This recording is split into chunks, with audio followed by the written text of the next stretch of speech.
Phone लगातार बजता जा रहा था। नंबर शिशिर का ही था। उफ, खाना भी ढंग से नहीं खाने देता। हेलो। फोन उठाते ही मिश्री घुली आवाज कानों में पड़ी।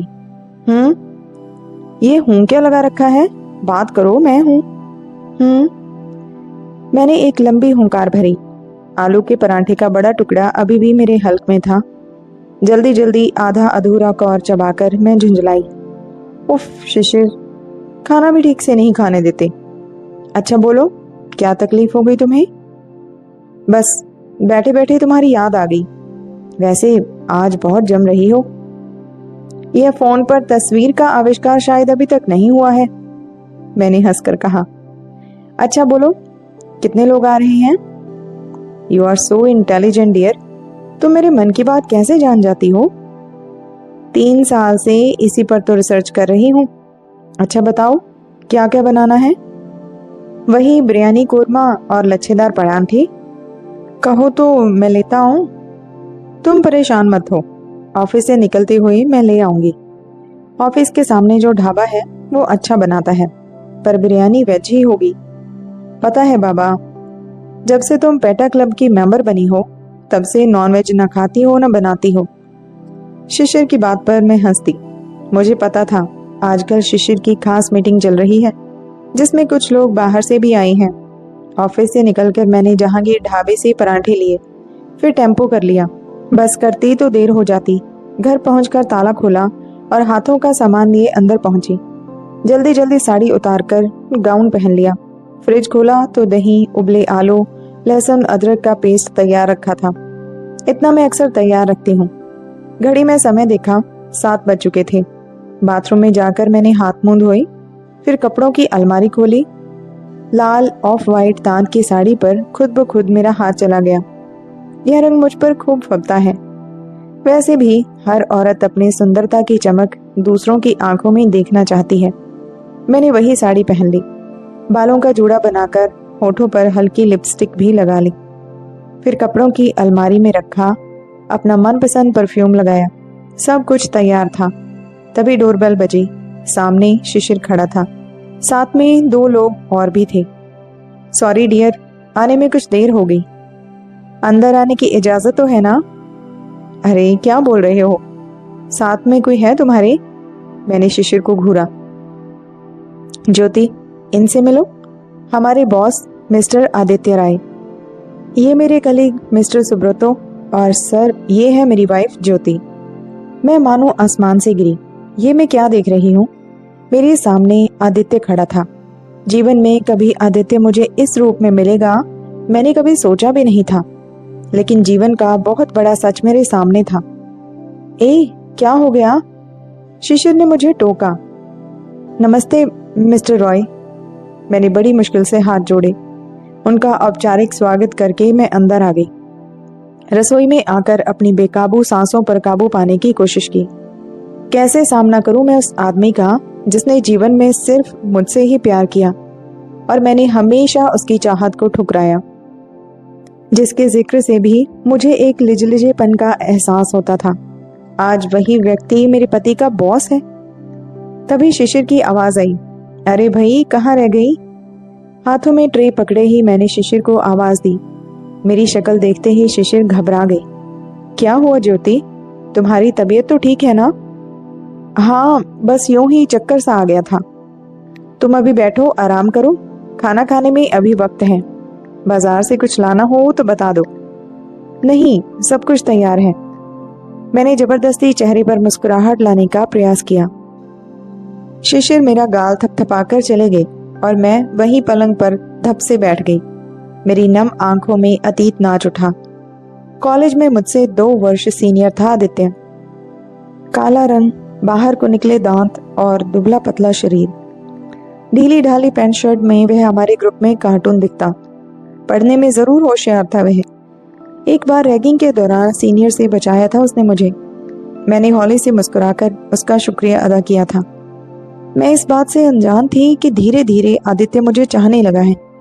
मैं कॉलेज में जहां से भी गुजरती उसकी आंखें मेरा पीछा करती रहती। कॉलेज के वार्षिक उत्सव में हम दोनों ही प्रथम आए। मुझसे हाथ मिलाकर वह मुझे विश करने आया था। मैंने बस हाय और सेम टू यू कहकर जल्दी से उससे पीछा छुड़ा लिया था। लड़कियां मुझे छेड़ती, ज्योति तेरा मजनू लैला की तरह काला है और तू हीर की तरह गोरी। लेकिन 1 वर्ष बीतने पर भी आदित्य की वही प्रतिक्रिया रही। वह जिन नजरों से मुझे देखता उनमें मासूमियत एवं बेचारगी भरी होती। एक दिन कॉलेज के खाली पीरियड में जब लाइब्रेरी में बैठी मैं कोई नोट्स तैयार कर रही थी, वह मेरे पास आया और बड़ी मासूमियत से कहने लगा, ज्योति मुझसे शादी करोगी? मैं तो जैसे आसमान से आ गिरी। मैंने उसे ऊपर से नीचे तक घूरा, फिर जोर से हंस पड़ी। Don't be silly mister Aditya, आपको पता है आप क्या कह रहे हैं? हाँ ज्योति, मैं तुमसे पूछ रहा हूँ कि क्या जीवन के सफर में मेरी साथी बनोगी? मैं अभी शादी करने के लिए नहीं कह रहा हूँ, शादी मेरे सेटल होने के बाद ही होगी। बस अब मुझे क्रोध आ गया। सुनो मिस्टर आदित्य, यह मेरा बीएससी का 3रा वर्ष है। मुझे अपना करियर बनाना है, तो शादी का तो प्रश्न ही नहीं उठता। रही आपसे शादी करने की बात, तो शायद कोई अंधी ही होगी जो आपसे शादी करेगी। क्रोध से भरी मैं वहां से उठकर चली गई। आदित्य के चेहरे की बेचारगी देखने के लिए मैं वहां रुकी नहीं। आदित्य का वह आखिरी साल था। पेपर देकर वो चला गया, फिर मुझसे कभी नहीं टकराया। न मैंने ही जानने की कोशिश की कि वो कहाँ है।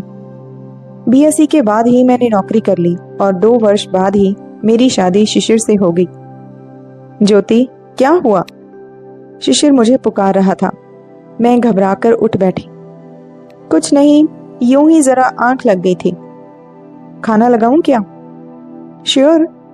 हाँ, पराठे तुम लाई थी ना? हाँ, बस अभी गर्म करती हूँ। मैं चुपचाप खाना मेज पर लगाने लगी। खाना स्वादिष्ट था, यह सुब्रतो ने कहा था। आदित्य चुपचाप खाना खाता रहा। मैं धीरे धीरे सर्व करती रही। वे लोग राजनीति पर बातें करते रहे। नई और पुरानी साझा सरकारों पर चर्चा होती रही। खाने के बाद सुब्रतो ने बाथरूम पूछा तो शिशिर उसे बाथरूम दिखाने चला गया। आदित्य हाथ धो चुका था और जेब में हाथ डाले खड़ा था। अभी तक नाराज है मुझसे? नहीं ज्योति, गलती तुम्हारी नहीं थी। हर कोई सुंदरता ही चाहता है, लेकिन तुम कुरूप होती तब भी मैं तुम्हें इतनी शिद्दत से चाहता। आदित्य तुम्हारा परिवार, मेरा मतलब तुम्हारे बीवी बच्चे कहाँ हैं? आदित्य हंसा। तुम्ही ने तो कहा था ज्योति कि मुझसे कोई अंधी लड़की ही शादी करेगी। अब अगर मैं अंधी लड़की लाऊं तो उसकी देखभाल कौन करेगा? इससे अच्छा कुंवारा ही मर जाऊं। तभी वहां शिशिर आ गई। अरे ज्योति, तुम्हें नहीं पता हमारे आदित्य जी अभी तक कुंवारी हैं। कोई लड़की बताओ ना इनके लिए। मैं जबरदस्ती होंठों पर मुस्कुराहट ले आई। रात में मैंने शिशिर को कुरेदा, ये तुम्हारे बॉस अभी तक कुंवारे क्यों हैं? क्यों भाई, तुम्हारा इरादा तो नेक है ना? शिशिर ने मुझे छेड़ा। शिशिर की बात पर मैं हंस दी। फिर ना कभी आदित्य आया, ना उसका घर में कभी जिक्र ही हुआ। समय इसी तरह बीतता रहा। साल के अंदर ही शिशिर का तबादला मुंबई हो गया और हम दिल्ली से मुंबई आ गए। वहां व्यवस्थित होने में कुछ समय लग गया। 4 साल के अंदर ही निकिता और तरु पैदा हो गई। मैं भी वहीं एक कंपनी में लग गई, क्योंकि बच्चों के जन्म के समय मैंने नौकरी छोड़ दी थी। अम्मा पापा पटना में थे। इतनी दूर से यहाँ आने में उन्हें दिक्कत हो रही थी। घर भी ज्यादा दिनों तक नहीं छोड़ सकते थे। मेरी माँ भाई भाभी के पास बेंगलोर में थी। एक लंबे समय तक कैसे कोई आकर मेरा परिवार संभालता, ऐसा संभव ही नहीं था। 8 वर्ष बीत गए। उस साल बेस्ट सेलिंग के लिए शिशिर को कंपनी की तरफ से अवार्ड दिया जाना था। यह अवार्ड मलेशिया में मिलना था। टिकट हम दोनों को ही दिया गया था। मैं बेहद खुश थी। पूरे 10 दिन का ट्रिप था। हमारी फ्लाइट मुंबई से थी। कंपनी की गाड़ी हमें लेने आई। बच्चों को हमने बेंगलोर में माँ के पास भेज दिया था। फ्लाइट थोड़ी लेट थी। समय बिताने के लिए हम यूं ही टहलने लगे। हमारे कुछ शुभचिंतक जो हमें छोड़ने आए थे, उन्हें हमने वापस भेज दिया। तभी एक स्वर पर चौंक कर हमने मुड़कर देखा। आदित्य खड़ा था। शिशिर जी, आप यहाँ? शिशिर ने भी चौंक कर देखा। आदित्य बहुत पहले कंपनी छोड़कर जा चुका था। ऐसा शिशिर ने ही मुझे बताया था। शिशिर ने भी गर्मजोशी के साथ आदित्य का स्वागत किया। हाँ, हमारी अभी यहीं से फ्लाइट है। कंपनी ने मुझे अवार्ड के लिए चुना है। बधाई हो, सुना था मैंने। सॉरी, तुरंत आपको विश नहीं कर सका। पैसा और रुतबा हर इंसान को नई चमक दे देता है। आदित्य का आज का व्यक्तित्व सालों पीछे छोड़े आदित्य से कहीं मेल नहीं खा रहा था। कहाँ वह आंखों पर मोटा चश्मा लगाई, ढीली ढाली पैंट पहनने वाला लड़का, और कहाँ आज ग्रे कलर के सूट में उसका निखरा व्यक्तित्व। उसकी आंखों में एक आत्मविश्वास झलक रहा था। इसी बीच मेरी नजर आदित्य के बगल में खड़ी एक अंग्रेज महिला पर पड़ी। तीखे नए नक्श और सलीके से पहने वस्त्र। वह मुस्कुराते हुए हमारी बातें सुन रही थी। कौन हो सकती है ये लड़की? उसे देखने से तो लग रहा था कि वह आदित्य के साथ है। Meet my wife Helena. मैं चौंक पड़ी। तो क्या आदित्य की शादी हो गई, वह भी इतनी खूबसूरत लड़की के साथ? 8 वर्षों में अपने फैले शरीर से हेलेना की तुलना की। वह आत्मविश्वास से भरी हुई नजर आई। शिशिर ने उससे हाथ मिलाया, पर जाने क्यों मैं ऐसा ना कर सकी। मैं खुद को असहज महसूस कर रही थी। मैं बड़ी मुश्किल से सिर्फ नमस्ते कर पाई। आपने शादी कब की? शिशिर ने पूछा। 4 वर्ष पूर्व। मैंने तो सोच लिया था कि शायद मुझसे कोई लड़की शादी नहीं करेगी।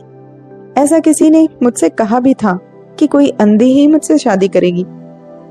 मैं सांस रोके शांत खड़ी थी, लेकिन हेलेना के प्यार ने मुझे परास्त कर दिया। जाने इसे मुझ में क्या दिखा जो इसने मुझे अपनाया, इतना सारा प्यार दिया। हेलेना मुस्कुराकर आदित्य के सीने से लग गई। अचानक मुझे एक झटका सा लगा। सालों पहले अपनी कही बात मुझे याद हो आई। क्या आदित्य आज तक इस बात को दिल से लगाए बैठा है? मेरी आंखें शर्मिंदगी से झुक गईं। ठीक है, मैं उससे प्यार ना करती, पर उस पर कटाक्ष तो ना करती। आदित्य बता रहा था कि आजकल वो जेनेवा में है। हेलेना जेनेवा विश्वविद्यालय में प्रवक्ता है। सुंदरता एवं कुरूपता का यह सुंदर मिलन न मैंने कभी देखा था न सुना था। आदित्य आंखों में ढेर सारा प्यार लिए हेलेना को निहार रहा था। जाने क्यों आज अपनी नजरों में मैं खुद को बहुत छोटा महसूस कर रही थी। बहुत ही छोटा, बहुत ही कुरूप। तो दोस्तों, ये थी आज की कहानी। उम्मीद है आपको पसंद आई होगी। लाइक शेयर जरूर करें, और अगर चैनल पे नए हो तो प्लीज सब्सक्राइब जरूर कीजिएगा। धन्यवाद।